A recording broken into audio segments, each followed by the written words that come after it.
sejahtera untuk kita semua. Salam sehat, salam semangat. Tetap patuhi protokol kesehatan selama pandemi COVID-19.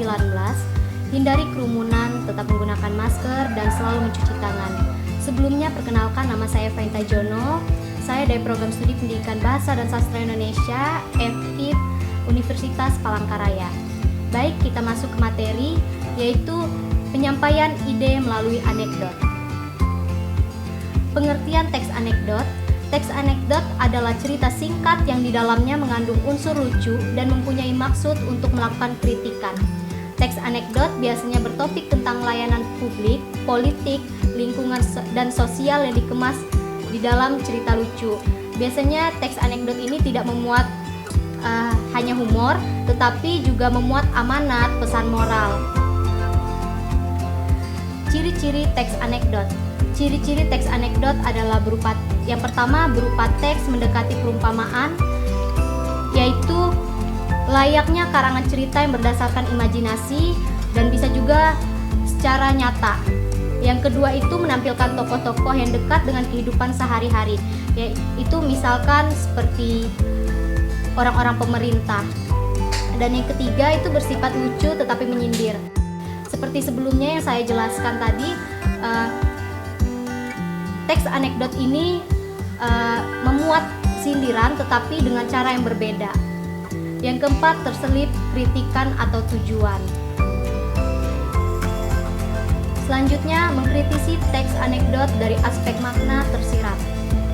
Yang pertama, teks anekdot. Yang pertama, abstraksi. Bagian awal yang berfungsi menggambarkan isi teks secara umum. Biasanya humor di bagian awal itu ditaruh untuk di awal paragraf. Yang kedua itu orientasi, menjelaskan latar belakang atau pengenalan awal cerita. Yang ketiga, krisis, pokok masalah utama cerita. Yang keempat itu terdapat tahapan penyelesaian masalah. Reaksi ini berhubungan besar dengan struktur krisis dan reaksi ini adalah tahapan penyelesaian masalah. Yang terakhir itu terdapat koda. Koda ini bagian penutup berupa kesimpulan cerita. Pokok-pokok isi teks anekdot. Mendata pokok-pokok isi teks anekdot adalah mengidentifikasi hal-hal penting atau informasi penting yang terdapat dalam teks anekdot. Terdapat 3 pokok penting yang harus didata di dalam teks anekdot. Yang pertama itu masalah yang dibahas. Pada teks anekdot adalah tentang orang yang penting seperti tokoh masyarakat atau yang terkenal berdasarkan kejadian yang sebenarnya. Yang kedua itu unsur-unsur humor yang dimunculkan dalam teks. Nah, jika tidak ada anekdot, maka teks tersebut tidak akan menarik.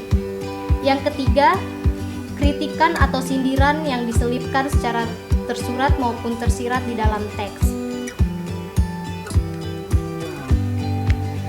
Selanjutnya, penyebab lucuan teks anekdot. Mengidentifikasi penyebab lucuan teks anekdot adalah menganalisis atau menelaah alasan-alasan yang melatar belakangi peristiwa yang terjadi dalam teks yang terkesan pencipta adalah sebuah kelucuan. Mengonstruksi makna tersirat dalam sebuah teks anekdot. Teks anekdot dan humor.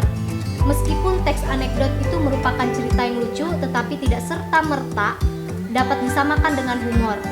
Terdapat perbedaan mendasar antara anekdot dengan humor sebagai berikut. Yang pertama itu aspek ide cerita.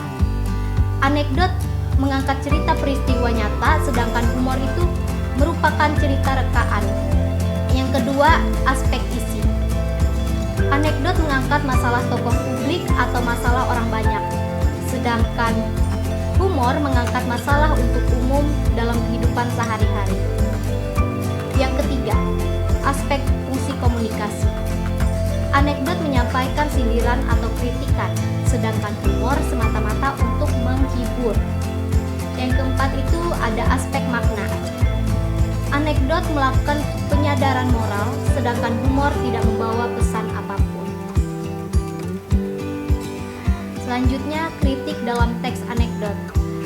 Terdapat dua kritik, yaitu yang pertama, kritik dalam teks anekdot seringkali disampaikan dalam bentuk sindiran atau tidak secara langsung untuk menghindari terjadinya konflik antar pihak.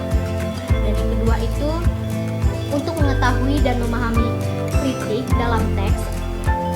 Untuk memahami kritik dalam teks anekdot, pembaca wajib menelaah dari ungkapan yang digunakan penulis dalam bentuk kata, frasa, atau kalimat yang bermakna idiomatis. Di sini terdapat contoh teks anekdot yang judulnya "Dosen juga menjadi pejabat". Di kantin sebuah universitas, Udin dan Tono, dua orang mahasiswa, sedang berbincang-bincang. "Saya heran dosen ilmu politik, kalau ngajar selalu duduk, tidak pernah mau berdiri," kata Tono. "Ah, begitu saja diperhatikan, Ton," sahut Udin. "Iya, Udin tahu sebabnya?" tanya Tono. "Barangkali beliau capek dan kakinya tidak kuat berdiri," jawab Udin. "Bukan begitu sebabnya, Din. Itu karena dia juga pejabat," ledek Tono. "Lah, apa hubungannya?" Udin bingung. "Ya, kalau dia berdiri nanti kursinya diambil orang lain. Dia kan takut kursinya hilang," kata Tono sambil tertawa. Udin hanya melongo. Tono ada-ada saja. Contoh analisis teks anekdot, dosen juga menjadi pejabat. Di sini terdapat judulnya, yaitu "Dosen juga menjadi pejabat". Unsur humornya itu terdapat kalimat penutup anekdot sebagai jawaban mengapa sang dosen tidak pernah mau berdiri dari tempat duduknya. Ternyata kalau dia berdiri dia takut kursinya direbut orang lain. Kritik yang disampaikan itu adalah kritikan para pejabat yang takut kehilangan jabatannya dan tidak mau diganti oleh pejabat yang lain. Aspeknya di sini anekdot dosen menjadi pejabat. Ide cerita, peristiwa nyata. Isi, masalah terkait publik atau masalah yang menyangkut orang banyak. Fungsi komunikasi, menyampaikan kritik atau sindiran secara halus tentang perilaku para pejabat yang takut kehilangan jabatannya. Makna tersiratnya, menyadarkan para pejabat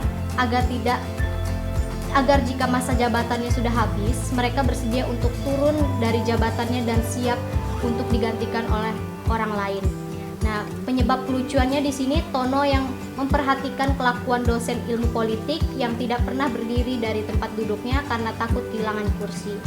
Di sini terdapat kata frasa, klausa, atau kalimatnya. Di sini ada kursi, makna idiomatisnya itu jabatan.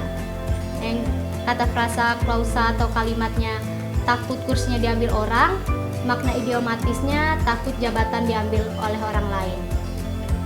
Baik, sekian materi yang saya sampaikan. Mohon maaf jika terjadi kesalahan.